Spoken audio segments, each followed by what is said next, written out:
The MotoGP world just got hit with a bombshell. Some seriously crazy news is coming out of Saudi Arabia. It's not about racing, not about the bikes, but about one massive name, Marc Marquez. Rumour has it that Marquez has been offered a mind-blowing deal worth over $200 million to become the exclusive ambassador for motorsports in Saudi Arabia. This isn't just a regular racing contract, it's a huge deal that would make him the face of Saudi Arabia's super ambitious sports project.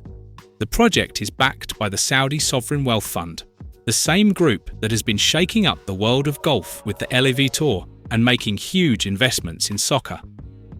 Their goal is crystal clear: to use the giant name of Marc Marquez as the key to unlock the door for MotoGP in the Middle East. If this all goes down, Marquez would be on the same financial level as top sports stars like Hamilton, Verstappen, or even Ronaldo. This news, of course, has the top teams in a panic, especially Ducati. Having Marquez tied to a huge Saudi project could create some serious internal drama.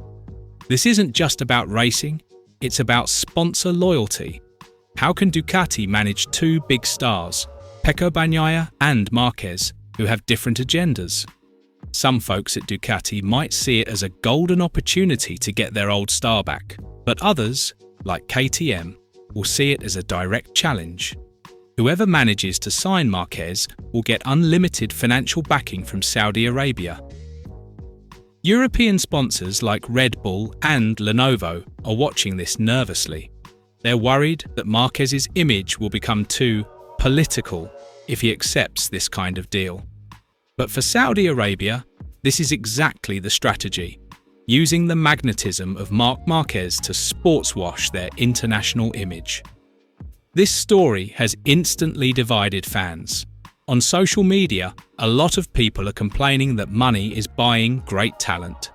But there are just as many defending Marquez. They argue that after years of battling injuries, Marc has every right to secure his future with the biggest contract of his life. This raises a big question. Is Marc a pioneer opening a new path, or is he selling his legacy for cash? The impact will also be felt by MotoGP's governing bodies, the FIM and Dorna. The FIM, as the main governing body, has to ensure balance and transparency. A parallel contract for Marquez as a Saudi ambassador would create an unprecedented conflict of interest. What if a race decision is questioned because he represents a nation with a giant sponsor? Dorna, on the other hand, is in a tough spot. They've long wanted to expand into the Middle East, and Marquez could be the perfect tool for that. But they also risk being seen as an organisation that sells its prestige for money. In the paddock itself, things are going to get seriously heated. Pecco Bagnaia, a long-time rival of Marquez, will definitely use this as an opportunity to take a shot. He might say something like, "Marc always wants everything and this just proves it." Corey Martin could argue that the sport is at risk of becoming a circus dominated by money. Even younger riders like Pedro Acosta might see it as inspiration. If Marc can open that door, maybe we can get a similar opportunity in the future. One thing is clear: if this is confirmed, racing won't just be about skill anymore, it'll also be about geopolitics. We'll see at the Catalan Grand Prix what happens when money can write the rules of a sport. If Marc accepts this deal, his life will change dramatically. He won't just be a racer anymore. He'll become the face of a global project for Saudi Arabia. Besides racing, he'll have to attend high-profile events in Riyadh and Jeddah, international media campaigns, and even visits to Saudi sports academies. Just imagine, every time Marc steps onto the podium, the cameras won't just be showing a winner, but also an icon of Saudi Arabia's soft power strategy. His media profile will skyrocket, but he'll also face a lot of criticism. The unavoidable question is, how do you compete with a rider who, besides talent, is also backed by one of the richest nations in the world? Every little thing Marc does will be scrutinised. from his presence at official Saudi events to the clothes he wears or the messages he posts on social media. His private life will become linked to a massive political and economic contract. The global reaction from fans will be divided. In Spain, some fans will celebrate Marquez getting the biggest contract in history. They feel he deserves it after all his struggles. But others will criticize him for associating himself with a country that is internationally questioned. In Italy, the reaction will be much harsher. The tifosi, diehard fans, who already see Marquez as a fierce rival to Bagnaia and the legacy of Valentino Rossi, will use this news to attack him. They'll say, first he ruined Ducati, now he's ruining MotoGP. In Japan, the news will be a tough pill to swallow. Fans who are incredibly loyal to Honda will be sad to see that the guy who built his legend with HRC is now becoming a symbol for a foreign nation. This will be seen as a cultural betrayal. In short, the world will be split into two groups.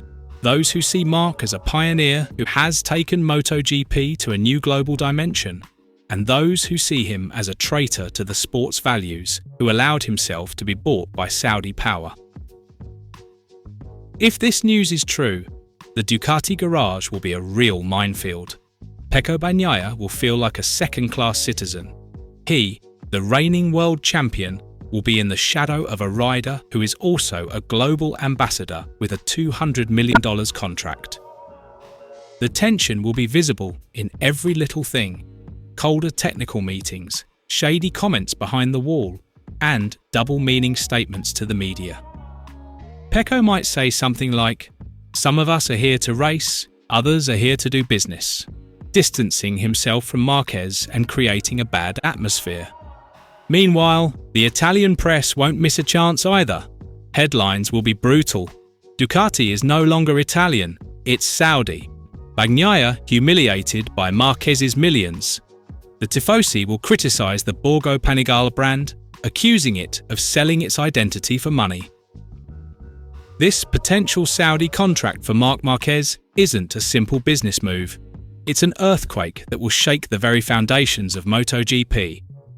With over $200 million on the table, the #93 becomes a standard bearer for a geopolitical project looking to write its own rules in sports. Ducati will be divided. Bagnaia will be sidelined.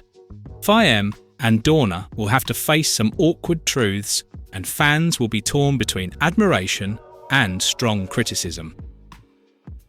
Marquez, once again, will be at the very centre of everything, adored, despised, annoying, but impossible to ignore. The question now is clear. Will Marc Marquez, the greatest rider, allow himself to be bought by a country, changing the path of MotoGP forever? What do you think? Is he a genius securing his future, or a villain to the spirit of motorsports? Let us know your thoughts in the comments.